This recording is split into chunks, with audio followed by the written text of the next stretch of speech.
దేవుడు నాతో మాట్లాడితే ఉన్న పలంగా నేను వస్తాను. ఎందుకంటే నాకు తెలిసి నేను వడ్డీ వ్యాపారం చేస్తున్నాను, ప్రతి పాపంలో నేను ఉన్నాను. నాలాంటి నీచుడిని దేవుడు పిలవడు, దుర్మార్గుణ్ణి, వ్యభిచారంలో ఉన్నాను, త్రాగుల్లో ఉన్నాను.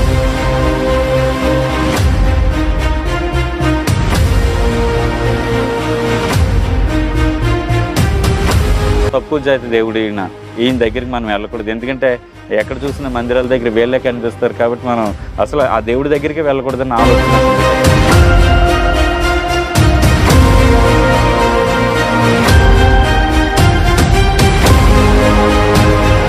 నాకు నవ్వు వచ్చేదండి. ఇదేంటే నేనేమో వ్యాపారం చేసి లక్షలు సంపాదిస్తున్నాను, సంవత్సరం వచ్చేసరికి నువ్వేమో వడ్డీ వ్యాపారం మానేసి బ్రతుకుదేరు మానేసి మీకులాగా అడుక్కొని తినడానికి రమ్మంటున్నావేటి, మీకులాగా సేవ అంటే పెట్టి ఇంటింటికి డప్పు కొట్టుకుని తిరగాల, అడుక్కొని తినాలా.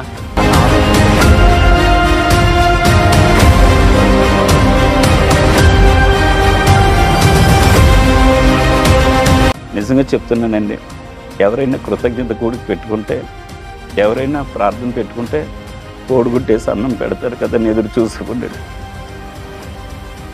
తిండి కష్టమే, లగ్జరీ ఉండే లైఫ్ మొత్తం.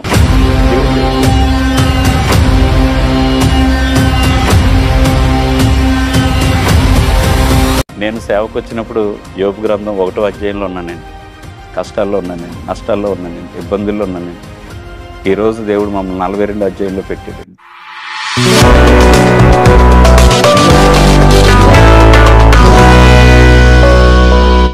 Praise the Lord. దేవుని బిడ్డలైన మీ అందరికీ మరొకసారి మన ప్రభు అయినటువంటి యేసుక్రీస్తు వారి శ్రేష్టమైన నామంలో మా హృదయపూర్వక వందనాలు తెలియజేస్తున్నాను. అందరికీ వందనాలు. మిత్రులారా, మరొక మంచి సాక్ష్యంతో మీ ముందుకు రావడానికి దేవుడు నా పట్ల చూపిన కృపను బట్టి దేవాది దేవునికి వందనాలు. ఈరోజు మీ ముందుకు మరొక మంచి సాక్ష్యాన్ని తీసుకొచ్చే అవకాశం దేవుడు నాకు ఇచ్చారు. నాతో పాటు మీరు చూస్తున్నటువంటి వ్యక్తులు ఇంద్రయ్య గౌడ్ గారు. రాజమండ్రికి 70 కిలోమీటర్ల దూరంలో ఉన్నటువంటి ఏజెన్సీ ప్రాంతం గంగవరం మండలంలో ఒక చిన్న కుగ్రామంలో వారు పరిచర్య చేస్తూ ఉన్నారు. ఈ పరిచర్య దేవుని యొక్క సన్నిధిలో ఆయన కొనసాగుతూ ఉండటానికి, అసలు మొదటి నుంచి తను దేవునిలో పట్టబడడానికి ప్రధానమైన కారణాలు ఏమిటో సాక్ష్యం ద్వారా మీ ముందు పెట్టాలనే ఆలోచనతో ఈరోజు వారి సాక్ష్యాన్ని మీ ముందు తీసుకురావడం జరిగింది. వారు ప్రభువుని ఎలా తెలుసుకున్నారు, వారి జీవితం దేవునిలోకి ఎలా వచ్చింది, ఈరోజు ఆయన సేవలో దేవుని పనులు ఎలా కొనసాగుతున్నారు, దేవునికి అనేక మందిని పరిచయం చేయడానికి ఆయన ఎలా సాధనంగా ఉపయోగపడుతున్నారు, తన కుటుంబ నేపథ్యం దగ్గర నుంచి అన్ని వినే ప్రయత్నం చేద్దాం. ప్రతి ఒక్కరూ వీడియో పూర్తిగా చూడాలని నేను మీకు మనవి చేస్తూ ఉన్నాను. అయ్యగారు మీకు పరిచయం చేస్తాను. అయ్యా, ప్రైజ్ ది లార్డ్ అండి. వందనాలు అయ్యా. చాలా సంతోషం బ్రదరు. నేను మీ గురించి సేవకుల ద్వారా కొంత విన్నాను. మీ సాక్ష్యం చాలా అద్భుతమైనటువంటి సాక్ష్యం అని, ఆ సాక్ష్యం చాలా మందిని బలపరిచిందని, మీరు పూర్తిగా దేవునికి వ్యతిరేకులుగా ఉన్నటువంటి వ్యక్తులై ఈరోజు దేవునికి ఒక సాధనంగా వాడబడే ఒక క్రొత్త జీవితం మీలోకి వచ్చిందని నేను విన్నాను. ఇది నేను వింటమే కాదు, ఈరోజు మీరే స్వయంగా ఈ వీడియో ద్వారా దేవునిలోకి అనేక మందిని ప్రభావితం చేసేలాగా పరలోక రాజ్యాన్ని కట్టడానికి మీ సాక్ష్యం ఉపయోగపడాలని నేను మనస్ఫూర్తిగా కోరుకుంటున్నాను. మీ జీవితంలో జరిగిన ప్రతి సంఘటన ఈ వేదికగా మీరు పంచుకోవాలని ప్రభు పేరిట మీకు మనవి చేస్తూ సమయం ఇస్తున్నాను. ముందుగా ఈ సాక్ష్యం ఏ రీతిగా మాతో పంచుకోవడానికి ముందుకు వచ్చినందుకు ప్రభు పేరిట మీకు వందనాలు తెలియజేస్తున్నాను. Praise the Lord. దేవుని యొక్క నామానికి స్తోత్రం అండి. అలాగే ఈ యొక్క యూట్యూబ్ ఛానల్ ద్వారా పరిచయం చేస్తున్న రాజు గారు, సిరికొండ రాజు గారికి, అలాగే చూస్తున్న ప్రేక్షకులందరికీ కూడా హృదయపూర్వకమైన వందనాలు.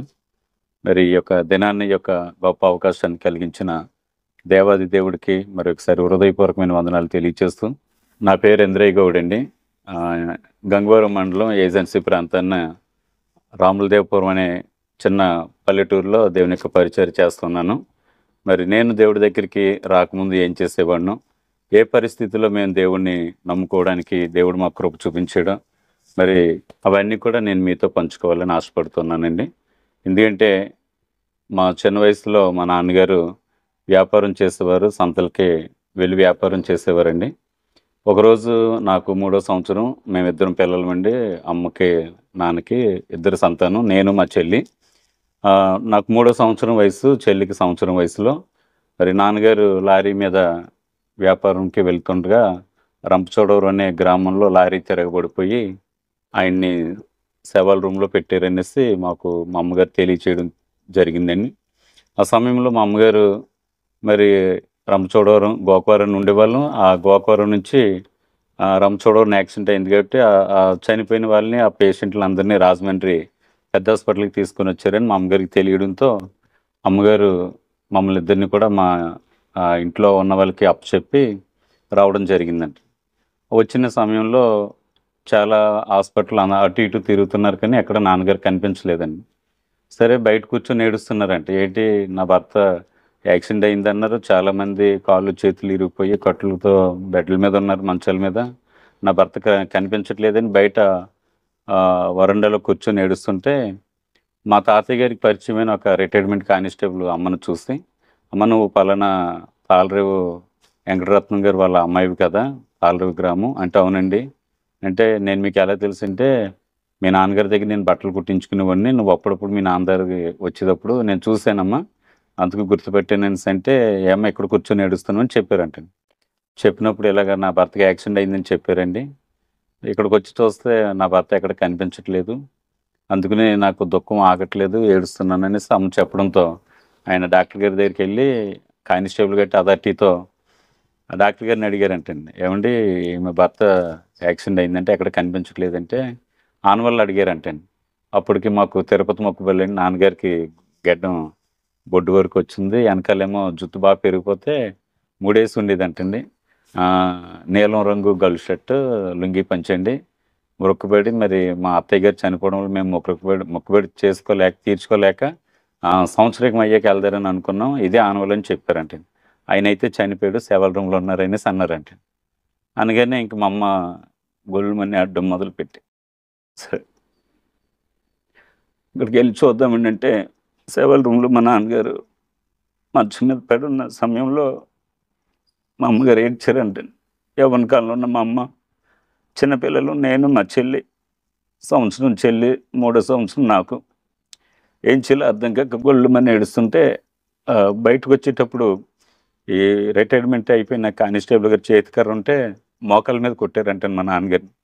ఇలా తగిలితే అని ఊపిరి పీల్చుకోవడంతో డాక్టర్ గారి దగ్గరికి వెళ్ళి ఆయన బ్రతికున్నాడు కదంటే డాక్టర్ గారు చెప్పిన మాట, ఆయన బ్రతికిన అనవసరం అండి, ఎన్నుపోస ఇరిగిపోయింది, బేర్జాలు ఇడిపోయింది, బ్రతికిన అనవసరం, ఆవిడ బ్రతకడమే కష్టం, పిల్లల్ని పెంచుకుని మళ్ళీ ఈయన కూడా పెంచాలంటే ఇబ్బంది అండి, అందుకని మేము ఈ పరిస్థితుల్లో ఇంకా కూసేపటికి చనిపోతాడు అనేసి ఆయన చెప్పినప్పుడు దేవుడు ఆ సమయాన్ని ఆయన పంపించి ఉంటారండి మా కోసం. ఆయన అన్నారంట, ఆయనకి కుట్లేసి ఇవ్వండి, బ్రతికితే ఉంచుకుంటారు, చచ్చిపోతే పాడేసుకుంటారు, ఆవిడ ఏడుపు నేను చూడలేకపోతున్న చిన్నపిల్లలు అంట అనేసి అంటే శవానికి కుట్లేసి ఇచ్చారంటండి. కుట్లేసేస్తే వాళ్ళే గోకవరం మేమున్న ఇంటికి పంపిస్తే మేము అద్దెకుండే వాళ్ళం అంటండి. అద్దెకున్న ఇంట్లో పంచన పాడేస్తారు, ఈదులు బయట పాడేసి ఏదో గుడ్డ కట్టేసి ఉంచితే మాకు కిరాణా కొట్టైనా కౌంట్లండి ఆయన చెప్పారంట, చూడడానికి వచ్చామా, నేను ఒక పని చెప్తాను చేస్తావు నువ్వంటే. మా అమ్మగారు అన్నారంటండి, 40 రూపాయలు బాకీ అంటే ఆయనకి ఆ రోజుల్లో. అయ్యే మీకు ఈ 40 రూపాయలు ఇవ్వాలి కదా, ఏదన్నా ఇంట్లో పాస్ పని ఏమన్నా చేయమంటారేమో, గిన్నెలు గట్ట తోమంటారేమో బాకీ తీర్చుకోవడానికని. సరే అయ్యా చెప్పండి, మీరు ఏం చెప్పినా చేస్తానన్నారంటండి. నేనేం చెప్పనమ్మా, యేసు ప్రభు వారిని ప్రార్థన చేసుకుని భర్త బ్రతుకుతాడు అనేసి అంటే మా అమ్మగారు నవ్వి ఎటగారం చేశారంటండి. మా దేవుడు కాదండి, అది తక్కువ జాతి వల్ల దేవుడు, మా దేవుడు కాదు, మా దేవుళ్ళు వేరే, చూడండి మా ఇంటి చుట్టూరు ఉన్నారు, మా ఇంటి లోపల ఉన్నారంటే ఆయన చెప్పాడంటే, అమ్మ మేము కౌంట్లు అమ్మ, మరి మీకన్నా ఎక్కువ కులంలోనే మేము ఉన్నాం, కానీ దేవుడు నాకు గొంతు క్యాన్సర్ వచ్చింది, దేవుడు నమ్ముకున్న తర్వాత బాప్తిసం తీసుకున్న తర్వాత ఇప్పుడు నాకు క్యాన్సర్ లేదు, నయమైపోయింది, ఆ రక్షకుడిని నువ్వు కూడా నమ్ముకుంటే నీ భర్త బ్రతుకుతాడని నమ్మకంతో నేను చెప్తున్నాను అనేసి అంటే మా అమ్మగారికి విశ్వాసం కలిగిందంటండి ఆ కౌంటెంట్ చెప్పిన మాటలను బట్టి. సరే మంత్రాలు నేర్పండి, నా భర్తని నేను ఆ మంత్రాలతో బ్రతికించుకుంటానంటే యేసు ప్రభువుని మంత్రాలతో గట్ట చేయమమ్మ పొలవం, యేసు ప్రభు వారిని ప్రార్థన చేసుకోవాలన్నారండి. ప్రార్థన అంటే ఏంటి అన్నారంటే తెలియకుండా, అంతవరకు మనం పూజల్లో ఉన్నాం కాబట్టి ఆ తెలియక ప్రార్థన అంటే ఏంటంటే ఆయన స్పష్టంగా చెప్పిన మాట, ప్రార్థన అంటే దేవుడితో మాట్లాడడం, నీ తల్లిదండ్రులతో ఎలా మాట్లాడుతున్నావో, నీ భర్తతో ఎలా మాట్లాడుతున్నావో, నీకున్న ప్రతి అవసరాన్ని, ప్రతి సమస్యను దేవుడి దగ్గర చెప్పు. ఆయన బ్రతికిస్తాడంటే మా అమ్మగారికి నమ్మకం కలిగిందంటండి. ఆయనే 40 రూపాయలు బాకీ కాబట్టి ఇంకో 2 రూపాయలు కొబ్బరి నూనె నేను ఇస్తాను, 42 రూపాయలు నీ భర్త బ్రతుకుతాడు, బాకీ తీరుస్తామని చెప్పి 2 రూపాయలు కొబ్బరి నూనె చేసి పంపించారంటండి. రోజు అమ్మ చర్చికి తీసుకుని వెళ్ళిన ఆ పాస్టర్ గారిని తీసుకుని వచ్చి ఆ నడుము మీద, బేర్జాల మీద కొబ్బరి నూనె సిలివేసి ప్రార్థన చేస్తే 3 రోజులు అయ్యేసరికి మా నాన్నగారు కోమలో ఉన్న ఆయన మాట్లాడడం మొదలుపెట్టారంటండి. దేవునికి స్తోత్రం. ఎందుకంటే అండి, అంతవరకు స్పృహలో లేని మా నాన్నగారు రోజుకి బేర్జాల్లోంచి ఊపిరి పీల్చినప్పుడల్లా రక్తం దారుల కింద వచ్చేసేదంటండి. ఇంత దూది, ఒక కట్ట దూది, 2 కట్టలు దూది నానిపోయేదంటండి బ్లడ్తో. ఎప్పుడైతే 3 రోజులు సేవకులు వచ్చి ప్రార్థన చేసి వెళ్ళారో, మా ఆత్మీయ తల్లిదండ్రులు గారు గోకవరం హెన్రీ గారండి, రలోజీ అమ్మగారండి, అయ్యగారు ఇప్పుడు చనిపోయారు. కానీ అయ్యగారు అమ్మగారు రోజు వచ్చి నాన్న కోసం ప్రార్థన చేసినప్పుడు మరి నాన్నతో దేవుడు మాట్లాడడం జరిగిందండి. ఒక పెట్టి డాక్టర్లాగా వచ్చి మా నాన్నగారికి గ్లాస్ నిండా నీళ్ళు తెచ్చుకోమని చెప్పి ఆ దర్శనంలో మూత ఆ పెట్టి తీసి ఒక టానిక్ తీసి ఒక మూతడు ఆ గ్లాసులు వేసి కలిపి ఇది తాగే నువ్వు బ్రతుకుతావు అన్నారంటండి. మీరెవరు అన్నారంటండి. నేను ఎవరో తర్వాత చెప్తాను, ముందు తాగు. పరిచయం డాక్టర్లాగా ఆయన వచ్చారు కాబట్టి ఈయనకి ఆ దర్శనంలో ఎవరో తెలియక, ఎవరు మీరు చెప్పండి, నాకు ఇది ఇచ్చేస్తున్నారు, ఏమైపోతుందో, నా భార్య బిడ్డలు దిక్కులేనులు అయిపోతారనేసి అంటుంటే ఆ దర్శనంలో దేవుడు మాట్లాడుతున్నాడంట. నేను నిన్ను ఏర్పాటు చేసుకున్నాను, నీ కుటుంబాన్ని ఏర్పాటు చేసుకున్నాను, ఇది నువ్వు త్రాగు, బ్రతుకుతావు, బ్రతికిన తర్వాత నా సేవ చేయి జీవితాంతం అని దేవుడు చెప్పాడంట. దేవునికి స్తోత్రం. ఆ రోజు మా నాన్నగారు ఆ దర్శనంలో ఆ యొక్క టానిక్ తాగినప్పుడు దేవుడు బ్రతికించుకున్నాడండి. నాన్నగారికి బ్లడ్ కట్టు పడింది, దార ఆగిందంటండి. ప్రొద్దుటి లేచి మా అమ్మగారిని పిలుస్తున్నారంట. రత్నం రత్నం రత్నం అంటే మా అమ్మగారు అనుకున్నారంటే చనిపోయే ముందు పరాకు మాటలేమో పిలుస్తున్నాడు. వెళ్దామని దగ్గరికి వస్తే నాకు రక్తం కారట్లేదమ్మా, అది నాకు తెలుస్తుంది, ఆ స్పర్శ చూడు దూది అంటే ఆ దూది రాత్రి తడిసింది, మళ్ళీ కొత్త దూది పెడితే రక్తం రావట్లేదంటండి. అయ్యా ఏమైంది ఏంటంటే, ఏమో రాత్రి ఒక డాక్టర్ గారు వచ్చారు, ఆయన దర్శనం అనుకోవట్లేదండి. ఒక డాక్టర్ గారు వచ్చారు, ఆ డాక్టర్ గారు నాకు టానిక్ ఇచ్చారు, ఆ డాక్టర్ గారిని ఎప్పుడు నేను చూడలేదమ్మా, కొత్తగా ఉన్నారు ఆయన అంటే ఇంక మా అమ్మగారికి అర్థమైపోయింది, దేవుడే వచ్చి నా భర్తను బ్రతికించాడు, ఈయనే నిజమైన దేవుడు, ఈయన ద్వారా తప్ప ఇంకా ఎవరి ద్వారా రక్షణ లేదు, ఎవరికి ఎవరి ద్వారా స్వస్థత లేదని అనుకుని వెంటనే నన్ను మా చెల్లి మళ్ళీ పక్కింటి వాళ్ళకి అప్పచెప్పి చర్చి దగ్గర పరిగెట్టారంటండి. అయ్యగారు మా ఆయన దేవుడు బ్రతికించుకున్నాడని మాట్లాడుతున్నాడండి, రక్తం ఆగిపోయిందంటండి ఆయన చెప్తున్నారంటే పాస్టర్ గారు హెన్రీ అయ్యగారు, రలోజీ అమ్మగారు ఇద్దరు వచ్చి మరలా మా నాన్న మా అమ్మని ఇద్దరిని దగ్గర పెట్టి ప్రార్థన చేసి వాళ్ళు ఎంతగానో బలపరిచారండి మమ్మల్ని. ఆ తర్వాత నాన్నగారు నెమ్మదిగా కోలుకోవడం, 3 నెలలకే దేవుడు ఆయన లేపారండి. మరి సేవాల రూమ్లో నుంచి వచ్చిన నాన్నగారిని దేవుడు బ్రతికించుకున్నాడు. ఈ రోజుకి 46 సంవత్సరాలు అయిందండి నాన్నగారు బ్రతికి. నాకు 49వ సంవత్సరం, 3వ సంవత్సరం మేము దేవుడిని నమ్ముకున్నాం. ఈ 46 సంవత్సరాల్లో కూడా నాన్న సజీవులుగానే ఉన్నారండి. దేవునికి స్తోత్రం. ఈరోజు మరి ఆయన్ని కూడా తీసుకుని వద్దారనుకున్నాను, కానీ క్రిస్మస్ హడావిడి కాబట్టి గుడికి సున్నాలు వేయడానికి మా బిడ్డలందరూ, ఆత్మీయ బిడ్డలందరూ వచ్చారండి. అందుకని ఆయన తీసుకురావడానికి అవ్వలేదు కాబట్టి మరి మమ్మల్ని క్షమించాలి. రెండవది, నన్ను మా అమ్మగారు దేవుడికి సమర్పించుకున్నారంటే చిన్న వయసులోనే, 3వ సంవత్సరం వయసులోనే. కానీ ఆ 3వ సంవత్సరం వయసులో అమ్మగారు సమర్పించుకున్నారు. 10th క్లాస్ అయిందండి. 10th క్లాస్ అయిన తర్వాత నేను ఇంకా చదువుకుందాం, నాకు ఆశ ఏంటంటే ఇంజనీరింగ్ చేయాలి. ఎందుకంటే ఏదోటి చేస్తూ ఉంటాను, నేను మెకానిజం వర్క్ లాగా నేను చేస్తుంటాను, నాకు చిన్నప్పటి నుంచి ఇంట్రెస్ట్ అండి. సరే ఇంజనీరింగ్ చేద్దారంటే మా అమ్మగారు అన్నారు, అధిక విద్య అధిక శోకం, 10th క్లాస్తో ఆఫ్ చేస్తే నువ్వు బైబిల్ ట్రైనింగ్కి వెళ్ళి అన్నారండి. అదేటమ్మా నాకు ఇష్టం లేని దానికి వెళ్ళమంట పెట్టి, ఇష్టమైన దాన్ని మానేమంట పెట్టంటే ఇంకా వాక్యం అనమాట మా అమ్మగారు ఆధారం. కానీ నేను వైజాగ్ యూసైమ్ సంస్థలో కేఆర్ సింగ్ గారి దగ్గర నేను ట్రైనింగ్ అయ్యానండి. 91లో నా 10th క్లాస్ అయింది. 91 నుంచి 2 years CTH కోర్స్ చేశాను. 2 సంవత్సరాలు చేసిన తర్వాత ఆ 93 ఫిబ్రవరి మాసంలో నేను ఇంటికి వస్తే ఏప్రిల్ 29 నాకు మ్యారేజ్ చేశారండి చిన్న వయసులోనే. సరే మ్యారేజ్ చేశారు, అమ్మ అంటది దేవుడి సేవ చేయాలంటది, నాకేం దేవుడి సేవ అంటే ఇష్టం లేదు. ఎందుకంటే నాకు ఒక ఇదేంటంటే అండి, తక్కువ జాతి దేవుడు ఈయన దగ్గరికి మనం వెళ్ళకూడదు. ఎందుకంటే ఎక్కడ చూసిన మందిరాల దగ్గర వీళ్ళే కనిపిస్తారు కాబట్టి మనం అసలు ఆ దేవుడి దగ్గరికి వెళ్ళకూడదని ఆలోచన నాకు ఉండేదండి. సరే మా ఇంట్లో వడ్డీ వ్యాపారస్తులు ఉండేవారండి, తమిళనాడు వాళ్ళు. వాళ్ళ దగ్గర నేను సరదాగా తమిళ్ నేర్చేసుకున్నాను. తమిళ్ రాయడం ఎప్పుడైతే నేర్చుకున్నానో ఆ తమిళనాడు మా ఓనర్ గారి పేరు గణపతి గారు, ఆయన నన్ను గుమస్తాగా పెట్టేసుకున్నారండి. 4 గుమస్తాలు ఉండేవారు, వాళ్ళందరినీ తీసి నన్ను ఒక్కడనే పెట్టేసుకున్నారు. పెట్టుకుంటే ఇంకా ఆయన దగ్గర నేను నమ్మకంగా 95వ సంవత్సరం నుంచి 2009వ సంవత్సరం వరకు కూడా నమ్మకంగా నేను ఆయన దగ్గర గుమస్తాగా పనిచేశానండి. పనిచేసి 2009లో ఆయన నాకు ఏం చేశారంటే, నాకు 2 అమ్మాయిలు, 1 అబ్బాయి అండి. పిల్లలు చదువులు తర్వాత పెద్దోళ్ళు అయ్యారు, యుక్త వయసుకు వచ్చారు. ఆయన ఆలోచన చేసి, "ఒరేయ్ ఇంద్రయ్య, ఎంతకాలం నా దగ్గర పనిచేస్తావు, కాబట్టి నా వ్యాపారం నువ్వు కొనేసుకొని నువ్వు వ్యాపారాన్ని డెవలప్ చేసుకోమని, నాకు కూడా వయసు అయిపోయింది, 60 సంవత్సరాలు దాటేసి, నీకు నేను తిరగలేననేసి అంటే ఆ వ్యాపారాన్ని నేను కొనుక్కున్నానండి. 6 లక్షల వ్యాపారాన్ని నేను కొనుక్కున్నాను. కొనుక్కొని దాన్ని జాగ్రత్తగా ఆలోచన చేసుకుని డెవలప్ చేద్దారనుకున్నాను. ఎలాగంటే 95వ సంవత్సరం నుంచి 2009 వరకు వ్యాపారంలో నేనే ఉన్నాను కాబట్టి అండి, నేనేం చేశానంటే ఆ వ్యాపారాన్ని కొన్న తర్వాత ఆయన బాకీ తీర్చేసి 2012లో నేను ఒక ఆలోచనకు వచ్చేసానండి. ఈ వ్యాపారాన్ని మనం అంచెలంచెలుగా డెవలప్ చేసి ఈ 6 లక్షల వ్యాపారాన్ని 50 లక్షలు చేసి సంవత్సరానికి 25 లక్షలు సంపాదించి నాకు ఒక్కడే కొడుకు కాబట్టి మంచి ఇల్లు కట్టాలి, మంచి భవిష్యత్తు ఆడికి ఇవ్వాలనేసి నా ఆలోచన అండి. కానీ దేవుని యొక్క ఆలోచన వేరేగా ఉందండి. ఎందుకంటే నా తల్లి నా పట్ల చేసిన ప్రార్థన, నా గురించి అమ్మ చేసిన ఉపవాసాలు నాకు తెలిసింది. ఎందుకంటే ఎక్కడికన్నా అమ్మను తీసుకుని ప్రార్థనకి వెళ్తే ఆ పాస్టర్ గారు అందరి దగ్గరికి తీసుకుని వెళ్ళి, "మా అబ్బాయి అండి, ఈయన పేరు ఇంద్రయ్య, ఈయన కోసం మీరు ప్రార్థన చేయండి." అమ్మ ఏమని చేయాలంటే, సేవకు రావాలి, సేవకుడు అవ్వాలి. నాకు నవ్వు వచ్చేదండి. ఇదేంటే నేనేమో వ్యాపారం చేసి లక్షలు సంపాదిస్తున్నాను, సంవత్సరం వచ్చేసరికి నువ్వేమో వడ్డీ వ్యాపారం మానేసి బ్రతుకుదేరు మానేసి మీకులాగా అడుక్కొని తినడానికి రమ్మంటున్నావేటి, మీకులాగా సేవ అంటే పెట్టి ఇంటింటికి డప్పు కొట్టుకొని తిరగాల, అడుక్కొని తినాలా అన్న ఆలోచనతో ఉండి నేను నవ్వుకునేవాడిని. కానీ మా అమ్మకి నేను ఒక కండిషన్ పెట్టానండి అయ్యా. ఏమనంటే, దేవుడు నాతో మాట్లాడితే ఉన్న పలంగా నేను వస్తాను. ఎందుకంటే నాకు తెలుసండి, నేను వడ్డీ వ్యాపారం చేస్తున్నాను, ప్రతి పాపంలో నేనున్నాను, నాలాంటి నీచుణ్ణి దేవుడు పిలవడు, దుర్మార్గుణ్ణి, వ్యభిచారంలో ఉన్నాను, త్రాగుల్లో ఉన్నాను. కానీ బయటికి తెలియదండి, చాలా సీక్రెట్గా. అంటే లోకల్లో కాదండి, నాన్ లోకల్కి వెళ్ళిపోయేవాడిని. ఫ్రెండ్స్ని వేసుకుని జేబులో డబ్బులు వేసుకుని నాన్ లోకల్కి వెళ్ళిపోయి అక్కడ విచ్చలవిడిగా తిరిగి వచ్చేవాడిని. కాబట్టి నాకేంటంటే ఇలాంటి పాపతో దేవుడు సాంగత్యం చేయడు, ఇలాంటి పాపని దేవుడు పిలవడు.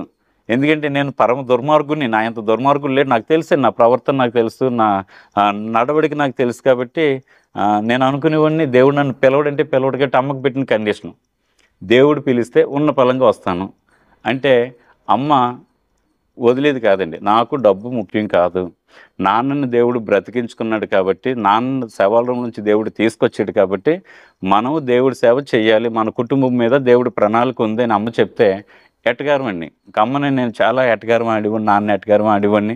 ఎవరైనా సేవకులు వస్తే మా ఆవిడతో చెప్పు, నేను మా ఇంటికి వస్తామో నాన్న గురించి ఎవరైనా వస్తే నేను అనివ్వండి, వాళ్ళకి టీయో కాఫీ ఇచ్చి భోజనం పెట్టి పంపించే, ఎక్కువసేపు ఉంచుకోలేకపోతే మనల్ని మార్చేస్తారు అనివ్వండి. కానీ దేవుడు ప్రణాళికలు వేరండి అయ్యా. చాలా నా జీవితం ఉన్నతమైన స్థితిలోనికి వెళ్ళాలి అని ఆశపడుతూ ఉన్న సమయంలో 2012వ సంవత్సరం నా ఫైనాన్స్ బాకీ తీరిపోయింది. అక్టోబర్ 17, 18, 19 ఎప్పుడు మేము ఫాస్టింగ్ ప్రేయర్స్ పెడుతుంటారండి అమ్మ. పెడుతుంటే ఆ 3 రోజులు నేను వెళ్ళలేదండి. ఎందుకంటే నా కాన్సన్ట్రేషన్ అంతా కూడా ఏంటంటే, నా ఆలోచన అంతా ఏంటంటే వ్యాపారాన్ని పెంచాలి, 50 లక్షలు చేయాలి, సంవత్సరానికి 25 లక్షలు లాభాన్ని తీయాలి. కాబట్టి ఇంకా సేవ లేదు, అమ్మాలు రమ్మన్నా లేదు, అమ్మాలకి ఎంతో కొంత డబ్బులు పంపించేసి మీరు నడిపించుకుని అన్నానండి. ఆ సంవత్సరం నేను ఫాస్టింగ్ ప్రేయర్స్కి వెళ్ళలేదండి అమ్మాల దగ్గరికి. ఒకసారి నేను అమ్మని నాన్నని తీసుకుని ఆ ఊరు వెళ్తే ఆ సంఘబిడ్డ కొంచెం లోవమ్మని ఆ అమ్మాయి అడిగిందండి. అయ్యగారు, చిన్నయ్య గారు అనేవారండి. ఎందుకంటే అమ్మగారు చిన్న పాస్టర్ గారు అవ్వాలని ప్రార్థన చేయించేవారు కదండి అందరితోని, చిన్నయ్య గారు అనేవారండి. నాకేం నచ్చేది కాదు, పేరు పెట్టి కేకేయండి, అందుకని చిన్నయ్య గారు అనగా నేను పాస్టర్ని కాదని డబాయించేసేవాడినండి. అయినా సరే ఆ అమ్మాయి నన్ను అడిగింది, 3 రోజులు మీరు ఎందుకు రాలేదని మీటింగులకంటే నేను చెప్పాను, అబద్ధమే చెప్పానండి. ఖాళీ లేదమ్మా, కుదరలేదు, అందుకు రాలేదని చెప్పానండి. కానీ ఆవిడకే మాట ఇచ్చాను, 2013వ సంవత్సరం 3 రోజులు ఇక్కడే ఉండిపోతానులే అన్నానండి అని మాట ఇచ్చేసి వెళ్ళిపోయాను. 2013వ సంవత్సరం నా జీవితం బాగానే సాగుతుందండి. ఆ 2013వ సంవత్సరంలో మా పెద్దమ్మాయికి డిసెంబరు 11వ తారీఖున మ్యారేజ్ చేసామండి. కానీ దానికి ముందు 2013 3 రోజులు ఫాస్టింగ్ ప్రేయర్స్లో నేను మాట ఇచ్చాను కాబట్టి 3 రోజులు అక్కడికి వెళ్ళాలి. ఇంకా 3 రోజుల వ్యాపారాన్ని నేను పక్కన పెట్టేసానండి. రోజుకి నాకు 15 నుంచి 20 వేలు వసూలు వస్తుంటుందండి. ఈ 3 రోజులకు ఒక 50 వేలు కలెక్షన్ నాకు వస్తుంది. కానీ ఇది కాదు ముఖ్యం, మాట ఇచ్చాను కదా, మాట నిలబెట్టుకోవాలని నేను అక్కడికి వెళ్ళానండి. నేను అనుకుంటానండి, ఇప్పుడు ఇది దేవుడి ప్రణాళికేమో, నన్ను ఆ రోజు 3 రోజులు అక్కడ నన్ను ఉంచడానికి దేవుడు ఏర్పాటు చేసుకున్న మార్గమేమో అనుకుంటానండి. 3 రోజులు వెళ్ళాను సార్. అక్కడికి వెళ్ళిన తర్వాత 17వ తారీఖు, 18వ తారీఖు, 19వ తారీఖు కూడా ఎందుకో నాకు ఉపవాసం ఉండాలనిపించిందండి. బైబిల్ ట్రైనింగ్‌లో ఎప్పుడు ఉపవాసం చేస్తాం. మధ్యలో మనం ఎప్పుడు ఇంక ఉపవాసం లేదు. సరిగ్గా గుడికే వెళ్ళేవాడిని కాదండి. సరే 3 రోజులు ఉపవాసం ఉండాలని చెప్పేసి ఉపవాసం ఉండి, ఆఖరి రోజు ఆఖరి మీటింగ్‌లో రాత్రి 10 గంటలు దాటిన తర్వాత నా దేవుడు నాతో మాట్లాడాడండి. "నా కుమారుడా, నిన్ను నేను ఏర్పాటు చేసుకున్నాను. ఆ సేవ చేయని" దేవుడి స్వరం నాతో మాట్లాడిందండి. ఎప్పుడైతే దేవుడి స్వరం నాతో మాట్లాడిందో వ్యాపారం మీద విరక్తి కలిగిందండి. అప్పటికి 6 లక్షల వ్యాపారాన్ని 15 లక్షల వరకు నేను పెంచుకున్నానండి.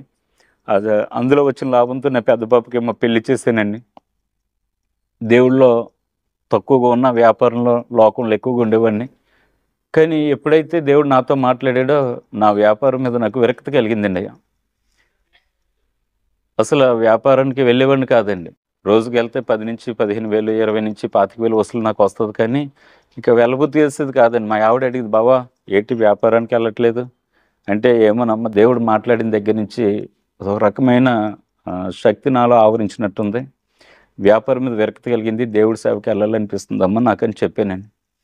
అంటే ఆడపిల్లలు పెళ్ళిళ్ళు చేయాలి, బాబుని చదివించుకోవాలి. మానేస్తే ఎలాగా? వ్యాపారం మానేస్తే సేవలో నాకేమొస్తది? ఇదొక రకమైన ఆలోచన అండి. సాతాను యొక్క ప్రలోభాలు మళ్ళీ వచ్చాయి నాకు. సరే ఏదేమైనా సరే నా తల్లి ప్రార్థన ఫలించిందండి. నా కోసం ఎన్నో రోజులు మా అమ్మ ఉపవాసం ప్రార్థన చేశారండి.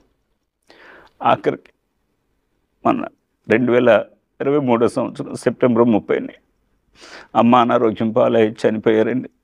మరి 2 కిడ్నీలు అమ్మకి పోయి చాలా డబ్బులు మేము ఖర్చు పెట్టు, అంటే బ్రతుకుతుందని ఆశ కాదు కానీ డబ్బులు ఖర్చు పెడితే ఇంకా ఎక్కువ రోజులు మాతో ఉంటుందేమో అని ఆశపడి చాలా డబ్బులు ఖర్చు పెట్టాం అయ్యారు.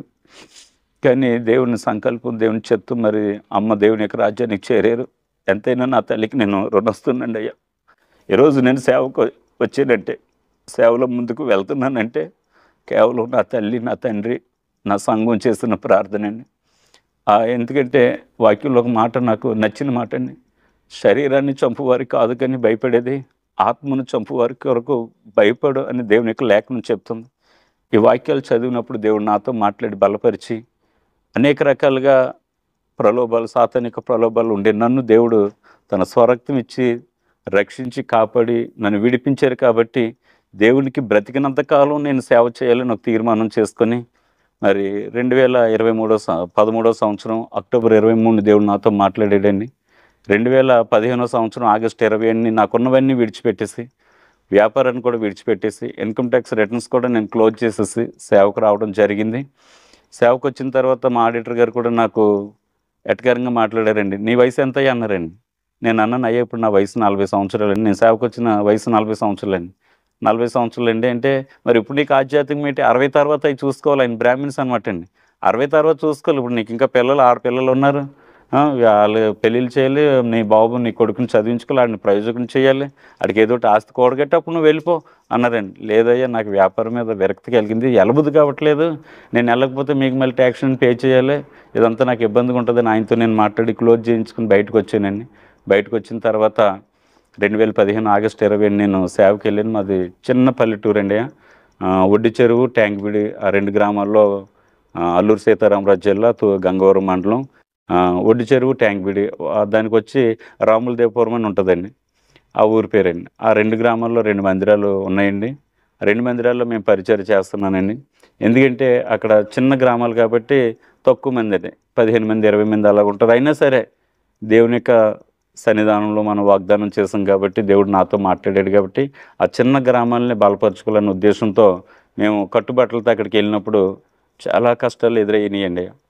ఇంక ఒక విధంగా చెప్పాలంటే ఫైనాన్స్ చేసేటప్పుడు లగ్జరీగా ఉండే నాకు సేవకి వెళ్ళిన తర్వాత ఇంకా లగ్జరీ లైఫ్ అనేది నాకు లేదండి. ఇంకా మా సంఘం చిన్న సంఘం. ఆ చిన్న సంఘంలో కానుకలు ఏమొస్తుంటాయండి మనకి? ఆ చిన్న సంఘం తర్వాత వచ్చి ఎప్పుడు కూడా కానుకల మీద ఆధారపడలేదండి. దేవుడు ఇవ్వాలి, మనం బ్రతకాలి. ఇలాగ ఉంటుంటే సమయంలో 2015 ఆగస్టు 27వ తారీఖున సేవకి వెళ్ళిన తర్వాత నాకేమో సేవ చేయడం కొత్త అండి. అసలు ఆ అనుభవం లేదు. ఎప్పుడో 91లో ట్రైనింగ్ అయ్యాను. అసలు ఆ ట్రైనింగ్ కూడా నా ఇష్టంగా అవ్వలేదు కదండి. నా ఇష్టం లేదు కాబట్టి అసలు ఏం ట్రైనింగ్ అయినా కూడా నాకు తెలియదండి. దేవుడి పాదాల దగ్గరికి వచ్చి 7 వారాలు ఉపవాసం ఉండేవాడిని. ఉపవాసం ఉండి, ప్రభా నీ చిత్తం ఎలా మాట్లాడాలో నాకు తెలియదు. మోషే గారు మాట్లాడుతున్నట్లుగా, ప్రభా నేను ఎలా మాట్లాడగలను, ఆయన ఎలాగైతే దేవుడిని అడిగేవారో అలాగనమాట. ప్రభా నేను మాట్లాడలేనయ్యా, మాట్లాడే శక్తి నాకు లేదు, మాటలంటే తడబడిపోతే. ఎందుకంటే ఇంతవరకు ఫైనాన్స్ చేసినప్పుడు కోపంతో ఉన్నాను, దురుసుగా ఉన్నాను, నోరిప్తే బూతులే వస్తున్నాయి, కానీ ఈ నీ ప్రజల దగ్గరికి వెళ్ళి మాట్లాడాలంటే ఆ శక్తి నాకు సరిపోవట్లేదని అన్నప్పుడు కొంతమంది సేవకుల ద్వారా నేను బలపరచబడి ఉపవాసాలండి ఎక్కువ 7 వారాలు ఉపవాసాలు ఉండి దేవుడి శక్తిని పొందుకున్నాను. దేవుడు నన్ను ప్రతి సమయంలో కూడా బలపరుస్తూ వచ్చాడండి. ఇప్పుడైతే మరి ఏమీ లేదు, ప్రభు కోసం అన్నీ వదులుకొని సేవకు వచ్చాను. సరే, ఈ పెళ్ళైన పాపనే పురుడికి తీసుకొచ్చామండి. 2018 మార్చి నెలలో పురుడికి తీసుకొచ్చామండి. పురుడికి తీసుకొస్తే అప్పటికే మాది కష్టం, చాలా ఇబ్బంది అండి. గింజి కాసుకొని ఆ జావ తాగేవాళ్ళమండి. నిజంగా చెప్తున్నానండి, ఎవరైనా కృతజ్ఞత కూడికి పెట్టుకుంటే, ఎవరైనా ప్రార్థన పెట్టుకుంటే కోడిగుడ్డేసి అన్నం పెడతారు కదా అని ఎదురు చూసుకోండి. తిండి కష్టమే, లగ్జరీ ఉండే లైఫ్ మొత్తం దేవుడి దగ్గరికి వచ్చాక తగ్గించేసుకున్నాను. ఎంత తగ్గించేసుకోవాలో, ఎంత గర్వం గుండి ఉన్నాం, ఎంత ఎదురు పడి తిరిగి ఉన్నాం, దేవుడి దగ్గర అన్నీ తగ్గించేసుకున్నాను. దేవుడు నేను ఒకటే అడిగానండి, అయ్యా ఆయన నాతో మాట్లాడాక, ప్రభు నాకు కోపం ఎక్కువ, ఈ కోపాన్ని చంపేస్తే నీ సేవకు వస్తాను. ఎందుకంటే కోపస్తుడు సేవకు పనికిరాడు, కోపిష్టి. ఎవరైనా ఏదనంటే తిరుగుబాటు చేస్తాం.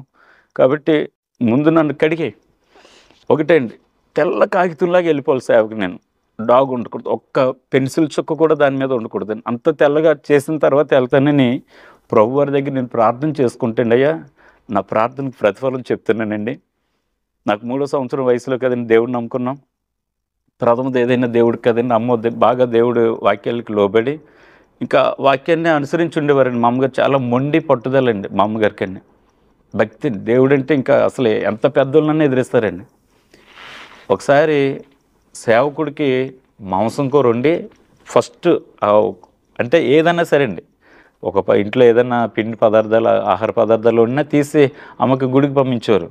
అంటే దేవుడి దగ్గర నేను అడిగాను కదండి, ప్రభు నన్ను పరిశుద్ధునిగా చెయ్యి, నాలో ఉన్న దోషాలన్నీ తీసి. ఎందుకంటే నేను పాపిని నువ్వు పిలవని అనుకుని మాటేస్తే నువ్వు నన్ను పిలుచుకున్నావు నీ సేవకే. కాబట్టి నేను నీ సేవకు రావాలంటే ముందు నాలో ఉన్న డాగులన్నీ కడిగివేయబడాలి, నేను పరిశుద్ధుడిగా ఉండాలి. అంటే దేవుడు నాకు చూపించిన దర్శనం అయ్యా. అది చెప్తే నవ్వుతారండి చాలామంది. ఆ 3వ సంవత్సరంలో దేవుడు ఈడికి చూపించడం ఏంటంటే, సేవకుడికి వెళ్ళవలసింది నేను అపవిత్రం చేశానని దేవుడు నాకు చూపించాడండి. అమ్మ గిన్నెలో కూరేసేస్తే గుడికి మా ఇంటికి ఇంచుమించు ఒక 400 మీటర్ల దూరం ఉంటుందండి. అంటే 6 కిలోమీటర్ల దూరం ఉంటుందండి. దేవుడు నాకు చూపించిన దర్శనం ఉండయా, చర్చ్కి మా ఇంటికి మధ్యలో పెట్రోల్ బంక్ ఉందండి. పెట్రోల్ బంక్ వైపు తిరిగి ఆ మూత పెట్టిన గిన్నె తీసి ముక్కలు తినేస్తున్నానండి, మాంసం ముక్కలు. అంటే 3వ సంవత్సరం వయసులో నేను దేవుని యొక్క సేవకుడికి చేరవలసింది అపవిత్రం చేశాను కాబట్టి దేవుడు అది నన్ను కడుక్కోమని చెప్తున్నాడండి. నీ పాపని అది కడుక్కు. ఎందుకంటే మామూలుగా బంధువులకి ఇచ్చింది అయితే దేవుడు చూపించకపోనేమండి, అది దేవుడి సేవకుడికి వెళ్ళవలసింది. నేను అప్పుడు వెంటనే నిద్రలో లేచి మోకాలు వేసి కన్నీరు విడిచి ప్రార్థన చేశానండి. ప్రభు ఈ సేవకులకి వెళ్ళవలసింది నేను అపవిత్రం చేశాను. ఇంకెలాంటివి ఏమైనా ఉన్నాయేమంటే ఇంకేమీ లేదండి. ఎందుకంటే అన్నీ ఒప్పుకొని విడిచిపెట్టేశాను, అన్నీ దేవుడి దగ్గర ఒప్పుకొని విడిచిపెట్టేశాను, అన్నీ దేవుడి దగ్గర. ఇంకా నా బ్రతుకులో ఏదైతే చేస్తానో అన్నీ కూడా, ప్రతిదీ కూడా ఒప్పుకొని విడిచిపెట్టిన. ఆఖరికి దేవుడికి చూపించిన తర్వాత, అవును ప్రభు నేను పాపినే తండ్రి, నీకు విరోధంగా పాపం చేశానని అది ఒప్పుకొని విడిచిపెట్టానండి. తెల్ల కాగితంలోకి దేవుడి దగ్గరికి వచ్చాం. పాప పురుడికి తీసుకొని వచ్చామండి. 11 డేస్లో ఉన్నాము. మాతో పాటే గంజి తాగుతుండేదండి.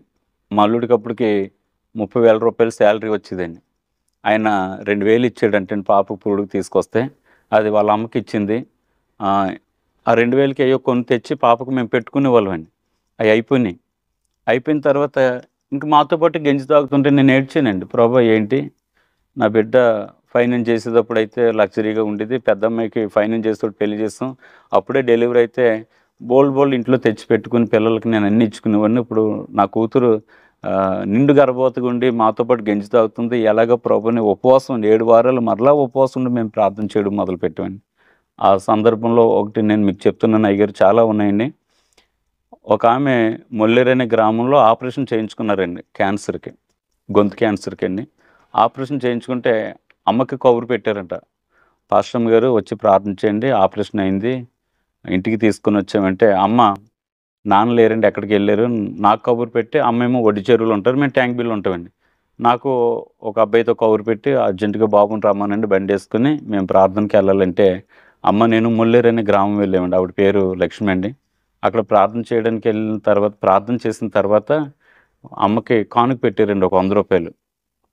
మొల్లేరు దాటిన తర్వాత మాకు ఒక కాలువ ఉంటుందండి, అక్కడికి వచ్చాక నేను అన్నాను, అమ్మ నీకు కానుక పెట్టారు కదా లక్ష్మి గారు, ఆ 100 రూపాయలు నాకు ఇవ్వని అడిగానండి. ఏమందని, సింధుని డెలివరీకి తీసుకొచ్చాం కదా, తింటాకేమీ లేదు, 100 రూపాయలు ఇస్తే ఏరుశెనగ గుడ్లు కొని రోజుకు నెయ్యి పెడుతుంది అమ్మ, జీడిపప్పు పెట్టలేను, బాదం పప్పు పెట్టలేను, పౌష్టికాహారం అసలే ఇవ్వలేను. ఇప్పుడు ఈ 100 రూపాయలకి ఏరుశెనగ గుడ్లు కొని వేపి పెట్టుకుంటూ రోజు గంజి తాగిన తర్వాత కొన్ని పెడుతుంది అమ్మ అంటే మా అమ్మ నన్ను పట్టుకుని ఏడ్చిందండి. ఒక్కరోజన్నా నువ్వు ఫైనాన్స్ వ్యాపారానికి వెళ్ళొచ్చు కదా అన్నారండి. వెళ్ళనమ్మా, వెళ్తే ఇంకా దేవుళ్ళు నాకు ప్రతిఫలం ఉండదు, చావైనా రేవైనా ఇదే ఇంకా తీర్మానం చేసుకున్నాను. నాగల దుఃఖం మీద చేసాను కాబట్టి ఇంక వెనక్కి వెళ్ళను నేను.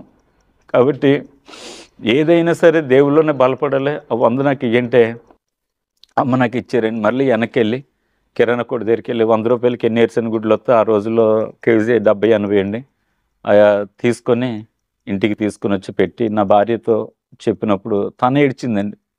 ఫైనాన్స్ చేసేటప్పుడు ఎలా ఉండేవాళ్ళం బావా, దేవుడి దగ్గరికి వస్తే తలగా చేస్తాడు కానీ తొగ్గగా చేయడు, అది ఇదని చెప్పిన వాక్యాలతో బలపరుస్తుంది. ఎందుకంటే మా ఆవిడ హిందూ కుటుంబం నుంచి వచ్చింది, మామయ్య గారు అమ్మాయి అండి.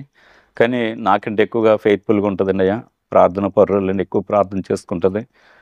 తను అన్నదండి, బావా ఎలాగైతే కష్టం కదా ఎలాగ అన్నదండి.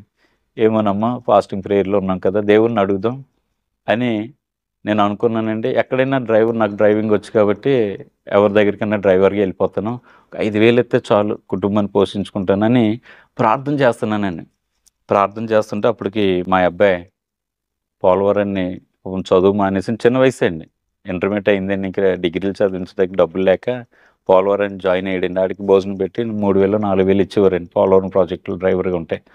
అని అడిగిన అమ్మ నువ్వు ఇచ్చిన డబ్బులు ఇక్కడ డోకరాలు గట్ట కట్టడానికి సరిపోతుంది, అక్క వచ్చింది బ్రతకడానికి ఇబ్బందిగా ఉంది, ఏదైనా డ్రైవర్ పోస్ట్ ఉంటే చూడరంటే అడిగితే రమ్మన్నారంటండి. మా అబ్బాయి కొంచెం హైట్గా ఉంటాడు సార్, నా మీద హైట్ ఉంటుంది, 6.1 హైట్ ఉంటాడండి, బలంగా ఉంటాడండి. ఆడిని 16-17 సంవత్సరాలనే ఒక 25 సంవత్సరాల వయసు ఉన్నట్టు చూస్తారండి. ఆడిని చూసి వీళ్ళు అనుకుని ఉంటారండి, ముసలుడేమో వీళ్ళు నాన్న అనుకుని రమ్మన్నారండి. మార్చి 1వ తారీఖున జాయిన్ అవ్వమన్నారు. ఆ రాత్రి నాకు ఫోన్ చేసి మా అబ్బాయి డాడీ వద్దన్నారు, వేరే వాళ్ళు పెట్టుకున్నారు అన్నాడండి. అన్నానండి, ఏమో ముసలోడు అని అనుకున్నారేమో అందుకని వద్దన్నారు అన్నాడండి. సరే దేవుని చిత్తం అనేసి ప్రార్థనలోనే మేము కొనసాగుతున్నాం అయ్యారు. కొనసాగుతుంటే ఆ రోజు గుడ్ ఫ్రైడే అండి, ఉపవాస ప్రార్థన అయిపోయిందండి. ఎందుకంటే 7 వారాలు ఫాస్టింగ్ చేస్తాం కదండి, ఇంకా భోజనం గట్రా ఉండదు కదండి ఇంట్లో మాకు వంట.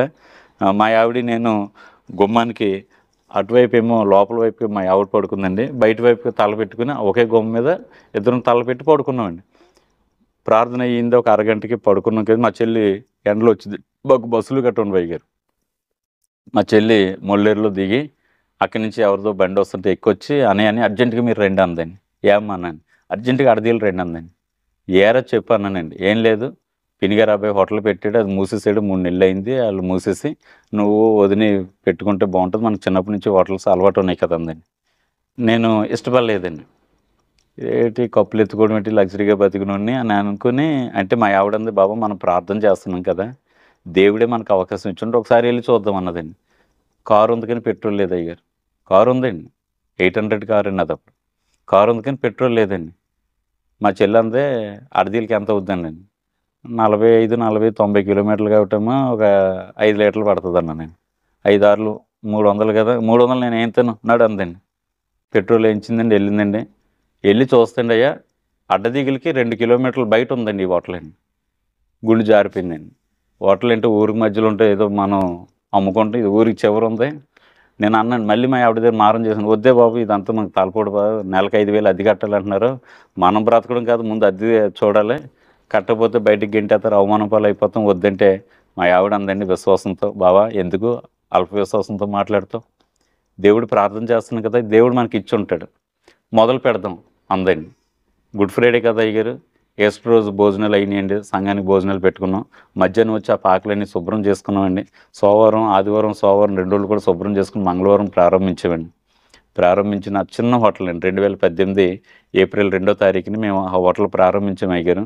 దేవుడు మమ్మల్ని దీవించాడండి, దేవునికి స్తోత్రం. ఎలాగంటే అయ్యారు, నేను సేవకు వచ్చినప్పుడు యోబు గ్రంథం 1వ అధ్యాయంలో ఉన్నానండి, కష్టాల్లో ఉన్నానండి, నష్టాల్లో ఉన్నానండి, ఇబ్బందుల్లో ఉన్నానండి. ఈరోజు దేవుడు మమ్మల్ని 42 అధ్యాయంలో పెట్టాడండి, దేవునికి స్తోత్రం. ఎలాగ చెప్పమంటారండి, రెండింతలుగా ఆశీర్వాదం అయ్యారు. ఎందుకంటే అండి అయ్యా, ఆయన నమ్మిన వారిని, ఆయన మీద అనుకున్న వారిని ఎప్పుడు దేవుడు విడిచిపెట్టడు. ఒకవేళ నన్ను ప్రలోభతం చేసిన మాటలను బట్టి మరలా ఒక్కరోజు వ్యాపారానికి నేను వెళ్తే నేను ఈ స్థితిలో ఉండకపోదునేమని, మరలా వదిలేసిన వ్యాపారానికి కక్కుర్తిపడి మళ్ళీ నేను ఫోన్లో ఒక వారం ఇడిచి వారం వెళ్దాం అనేసి నేను వెళ్తే ఈరోజు దేవుడు నన్ను దీవించకపోనేమండి. ఆ చిన్న వ్యాపారం అండి మాది, హోటల్ అయితే నమ్మరండి, ఇల్లులాగా ఉంటుందండి, కానీ ఖాళీ ఉండదండి మాకు. ఎందుకంటే చెప్తారండి, గౌడ్ గారి బిర్యానీ చాలా బాగుంటుంది, చుట్టుపక్కల అంతా కూడా. నేను మొన్న అంటే గొప్ప కాదు అయ్యారు దేవుడు చేసే కార్యం అండి. ఏదో ఊరే నర్సీపట్నం, అదే వైజాగ్ వెళ్ళి పాపను తీసుకుని వస్తుంటే నర్సీపట్నం మేము భోజనం చేస్తున్నామండి, పాప నీళ్ళు వేసుకుని ఉందండి, హోటల్ దగ్గర ఆగామండి. ఆయన ఎప్పుడో అడదిలో మా హోటల్లో భోజనం చేశారంటే ఆయన నన్ను గుర్తుపెట్టి, నర్సీపట్నం అండి, అంటే అడదిగి నుంచి నర్సీపట్నం 90 కిలోమీటర్లు అండి, మనకు పరిచయం ఉన్న ఏరియా కూడా కాదండి. అక్కడ మేము భోజనం చేస్తుంటే డాక్టర్ అంటే ఆయన, గౌడ్ గారు బాగున్నారు అన్నారండి. సార్ మీరు ఎవరో నాకు గుర్తు రావట్లేదు, కొంచెం చెప్పండి అంటే, అడదిలో డాక్టర్గా చేశానండి, ఎప్పుడు వచ్చినా మీరు ఉండరు, మీ అబ్బాయి ఉంటాడు, కానీ ఆయనతో చెప్తున్న హోటల్ అయింది వీళ్ళది హోటల్లో, కానీ చాలా బాగుంటుంది, స్టార్ హోటల్లో కూడా ఫుడ్ దొరకదు అంత టేస్ట్. అంటే ఇది మా గొప్ప కాదండి, కేవలం దేవుడి కృప అండి. నేను ఒక వాక్యం నేను రాసుకుంటానండి, ఏసయ్యా నీ కృప నాకు చాలు అని ప్రతి దాని మీద రాసుకుంటానండి. అంటే ఆయన కృప ఉంటే మనం వర్ధిల్తామని నాకు ఒక నమ్మకం అండి. దేవుడు చాలా విధాలుగా మమ్మల్ని కాపాడాడండి, రక్షించాడండి. దేవుడు చాలా స్పష్టంగా అండి అయ్యా, ప్రతి పనిలో కూడా అండి, ప్రతి విషయంలో కూడా దేవుడు మాకు సహాయం చేస్తున్నాడండి. అన్నిటికంటే ముఖ్యంగా ఏంటంటే ఆత్మల భారాన్ని దేవుడు మాకు పెట్టాడండి. అనేక మంది మారాలని నా ప్రార్థన అండి అయ్యా. అయ్యా నన్ను మార్చుకున్నా కదా, ఇంకా నా బంధువులు ఉన్నారు, ఇంకా నా స్నేహితులు ఉన్నారు, వారితో కూడా మాట్లాడవా, వారిని కూడా రక్షించువా ప్రభా, ఈ పాపిని కనికరించు కదా, వారిని కూడా కనికరించు, వారితో మాట్లాడు ప్రభా. నువ్వు మాట్లాడితే మారిపోతారు నాన్న, నువ్వు మాట్లాడితే చాలు, ఎలాంటి దుర్మార్గుడైనా నీ దగ్గరికి వస్తాడు. మేము మాట్లాడితే పని అవదు, మేము మాట్లాడితే మారు మనసు రాదు, మీరేం మాట్లాడాలి. నా ప్రార్థన అండి అయ్యారు, అదే నేను ప్రార్థన చేసుకుంటాను. కానీ ఎంత ఏదేమైనా సరే దేవుడి పరిచర్య ఎంత దూరం అన్నా వెళ్ళిపోతానండి, ఎంత ఖర్చు అన్నా పెట్టుకుంటానండి, ఎవరి దగ్గర నేను ఆశపడనండి. ఎందుకంటే దేవుడు నాకు సమృద్ధి ఇచ్చాడు అయ్యారు, రోజుకి 3,000 నుంచి 5,000 రూపాయల సంపాదన దేవుడు మాకు ఇచ్చాడండి. అందుకని ఎవరి మీద ఆశపడనండి, ఎవరి మీద ఆనుకోను, నా సొంత ఖర్చులతో వెళ్ళిపోతాను, అక్కడ సేవ చేసుకుంటాను, మళ్ళీ తిరిగి వచ్చేస్తాను. ఎందుకంటే పాపినైనా నన్ను దేవుడు కనికరించాడు కాబట్టి. నిజంగా అయ్యారు మనశ్శాంతి లేని రోజులు గడిపినండి, ఆత్మహత్యలు చేసుకుందారనుకున్నవాడిని. ఎందుకంటే పెద్ద పాప విషయంలో, పెళ్లి విషయంలో ఒకళ్ళ దగ్గర నేను అప్పు చేస్తే రాబందులో పొడిసేసేవారండి, వచ్చి మందిరానికి వచ్చి కరెక్ట్గా ఆదివారం దొరుకుతాడని ఇంక సంఘంలో నన్ను పరువు తీసేసేవారండి. కానీ దేవుడు నా సమస్యలన్నీ తీర్చాడు అయ్యారు. ఇంచుమించు 5 లక్షల బాకీకి 15 లక్షలు కట్టానండి వడ్డీలతోనండి. అలాంటి సమస్యల నుండి దేవుడు నన్ను విడిపించి ఈరోజు ఉన్నతమైన స్థితిలో పెట్టాడండి.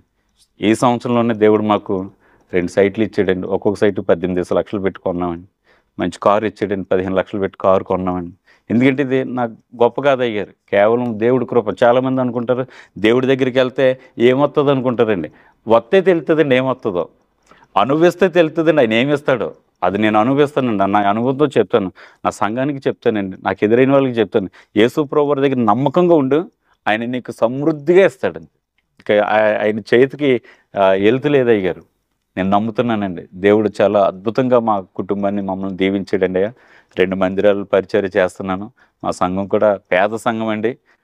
దేవుడు కృపను బట్టి అందరూ కూడా బలమైన యోధులుగా ఉంటారండి అయ్యా. సడలిపోరు, పాపంలో ఉండరు. ఎందుకంటే వాళ్ళు చూశారండి, దేవుడు ప్రేమను చూశారు, అనుభవించారు. కాబట్టి మాదిరిగా ఈయనకిలాగా మనం ఉంటే దేవుడు మనల్ని దీవిస్తాడని నమ్మకంగా పనిచేయడం మొదలుపెట్టారు. తర్వాత ఏదేమైనా సరే మా కుటుంబాన్ని దేవుడు దీవించాడు. మరి అందరికీ మరొకసారి వందనాలు తెలియజేస్తూ చెప్తున్నాను. మా అబ్బాయి పెళ్ళికొన్నాడండి. మరి మా అబ్బాయి కోసం ప్రార్థన చేయండి. మంచి అమ్మాయి మాకు రావాలి. కట్నాలతో మాకు పని లేదు. గుణవతి భక్తి పరురాలు మాకు కావాలని ఆశపడుతూ ప్రార్థన చేస్తున్నాం. మరి మీరు కూడా మా కుటుంబం కోసం మా కోసం ప్రార్థన చేయాలని ఈ యొక్క చిన్న సాక్ష్యాన్ని నేను ముగిస్తున్నాను. దేవుడు మనందరినీ దీవించును గాక. ఆమేన్.